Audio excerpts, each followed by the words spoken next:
If you've read the how to Dragoon per second thread on the official forums, you may have ran into this image. I believe I also used it in one of my previous videos.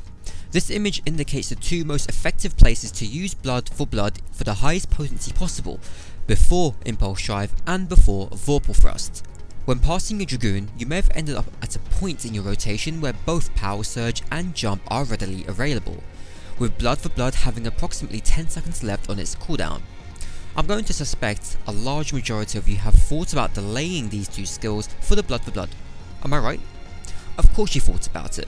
So have I. But if we think about it for a moment, Jump has a 30-second cooldown, we have 10 seconds left before we can use our blood for blood. 30 minus 10 is 20, which just so happens to be the cooldown of blood for blood. If we skip to the end of the blood for blood in this video example, we can see that Jump comes off cooldown as soon as the effect of blood for blood has worn off. So, is there a possibility then that we can use our Power Surge Jump on cooldown and still manage to get our next jump affected by blood for blood? Well, you may have already guessed what I'm about to say. Yes, believe it or not, blood for blood also has a very interesting synergy with Jump. Today I want to explore this idea and once for all maximize the true potential of blood for blood.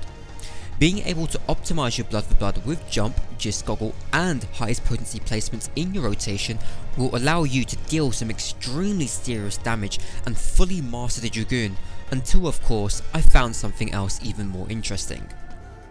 This spreadsheet shows us the effective potency of our abilities whilst under the influence of blood for blood, which is highlighted in yellow. Each column has been labelled whether or not the following jump will be buffed by blood for blood. The first two columns will show the approximate place where a Dragoon with average skill speed will use their blood for blood, either before the fourth or off the bottomize. As we can see, using the blood for blood on our Wheeling Thrust or a Fang and Claw will yield us a 500 potency loss than if we were to use it before the phlebotomize. Quite simply because our blood for blood is buffing every single one of our high potency skills: phlebotomize, Full Thrust and Chaos Thrust. Going back to our clip, we can see that our jump was available to use after the Chaos Thrust, just as soon as our blood for blood ended. So, what happens if we delay the blood for blood by a single global cooldown and use it before the True Thrust? The third column shows us the influence of blood for blood when used before the True Thrust. On top of this, the jump in this example is also being buffed by blood for blood. Despite our jump being buffed, the blood for blood before the True Thrust is still less potency than using it before the phlebotomize. Going back to this image, we can see that the highest potency spike of blood for blood just so happens to be when it is used before a Vorpal Thrust, which is shown in the fourth column. Delaying blood for blood by 2 global cooldowns, using it before the full thrust will only buff jump, but also give us a 262 potency boost over using it before the phlebotomize. And here's a preview of what it will look like in action. Power Surge and Jump will have to be used on cooldown like previously stated. The blood for blood will be shifted by a few global cooldowns, so we're using it before the Vorpal Thrust. It's very important to use skills such as blood for blood halfway through their cooldown, as it will enable you to have longer time on the cooldown in case you need to temporarily break away from the boss and to give you additional room for latency. We'll also be using 2 Gist Goggles in this blood for blood, just like normal. You could even delay the second Gist Goggle until after the 4th hit, lessening the chance of you dropping your blood of the dragon.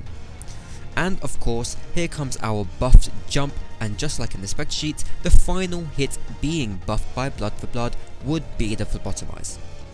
So we've talked about how to optimally use the second blood for blood, but what about the third application? As long as we've used jump appropriately and blood for blood has been used before the Vorpal Thrust, our blood for blood will be available at the heavy thrust. It's important to note that when our jump is off cooldown, we have 3 seconds remaining on our blood for blood. Going back to our spreadsheet, we've now changed it so we can see the influence on blood for blood when it is used before different skills. In all examples, our jump has been delayed by a few global cooldowns, so it too will be buffed by Blood for Blood. Once again, our image holds true. Using Blood for Blood before the impulse drive, exactly like in the opener, or delaying it by one global cooldown, yields us the highest potential potency. And in action, it will look very similar to this. Our Blood for Blood will be used before the impulse drive, making sure we use the ability halfway through the global cooldown. Then there are two ways we can use Gears Goggle here. Either A, use one Gears Goggle right after your Chaos Thrust, your second being used after your next full thrust, which is happening after your Blood of the Dragon, or B, use Gears Goggle after the Disembowel and your second after True Thrust. Both options are very risky, both having their pros and cons, so it will take a lot of practice before perfecting the Gears Goggle usage here. Just to show the effectiveness of this, here's an example of me doing 1897 DPS on my Dragoon with an I-220 weapon at item level 226 with an X potion, party buff and food. As I said, serious damage. So in a nutshell, use Power Surge and jump on cooldown, delay the second Blood for Blood using it before the Vorpal Thrust, delay the third Blood for Blood and jump using Blood for Blood before Impulse Drive, and either use Gears Goggle twice before the third Blood for Blood, or use it only once, ensuring to pay attention to your other cooldowns.